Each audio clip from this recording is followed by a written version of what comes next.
প্রথমত আমি খুব স্পষ্টভাবে বলতে চাই, যেটা আমাদের বিসিআই সভাপতি পারভেজ ভাই বলেছেন, যে আমরা ব্যবসায়িক সম্প্রদায় সবসময় একটা সময় উপযোগী, স্বচ্ছ, সৎ এবং আমাদের তাদের ease of doing business and cost of doing improve করে এমন একটা এনবিআর আমরা চেয়েছি, এবং এনবিআর রিফর্ম হওয়া উচিত। এখানে আমাদের পুরোপুরি সমর্থন আছে।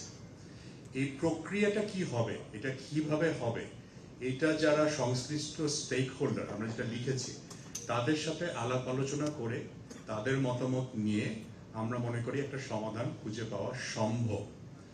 আমরা জানি যে এনবিআর এ সৎ এবং কর্মঠ এবং দেশপ্রেমী অফিসার আছেন। তাদের ভবিষ্যৎ কি হবে এটা তাদের জন্য একটা ন্যায্য প্রশ্ন। এটা অবশ্যই আলাপ করার একটা জায়গা থাকতে হবে। আপনি যে প্রশ্নটা বললেন আস্থার অভাব, এইখানে যদি ব্যবসায়িক কমিউনিটিকে ডাকা হয় আই এম শিওর আমরা হাতে গিয়ে আসবো, কিন্তু আমাদের তো বলা হয়নি।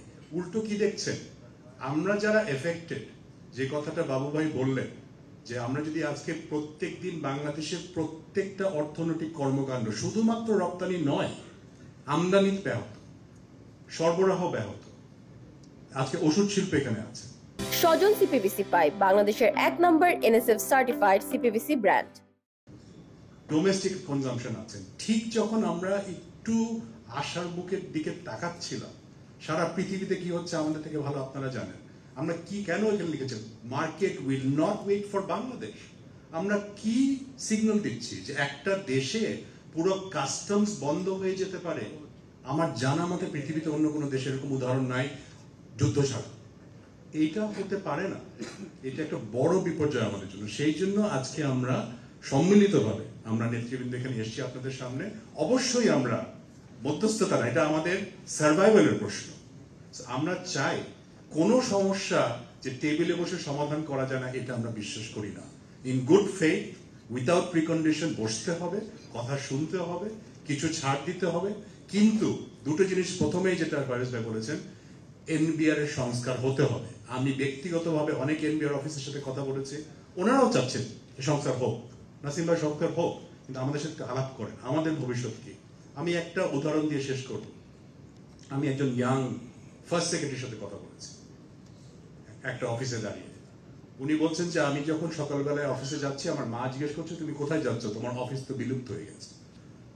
তো আমি তো বিসিএস পরীক্ষা দিয়ে চাকরিতে ঢুকেছি। একটু আগে যেটা বলা হয়, কারো নামে যদি কোনো নির্দিষ্ট অ্যালিগেশন প্রমাণিত হয়, সে করাপ, তার বিরুদ্ধে আপনি অ্যাডমিনিস্ট্রেটিভ অ্যাকশন নেন আইন অনুযায়ী। কিন্তু সবাই তো খারাপ না, তো তাদেরকে তাদের ভবিষ্যৎ তো বুঝিয়ে দিতে হবে।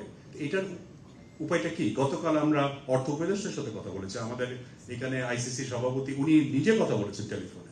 আমরা কথা বলছি, আমরা ওনাদের সাথে কথা বলছি, এনাদের সাথে, কিন্তু আলটিমেটলি বিজনেস এনভায়রনমেন্ট ঠিক করার দায়িত্ব কি আমাদের না সরকারের এবং সরকারি কর্মচারী?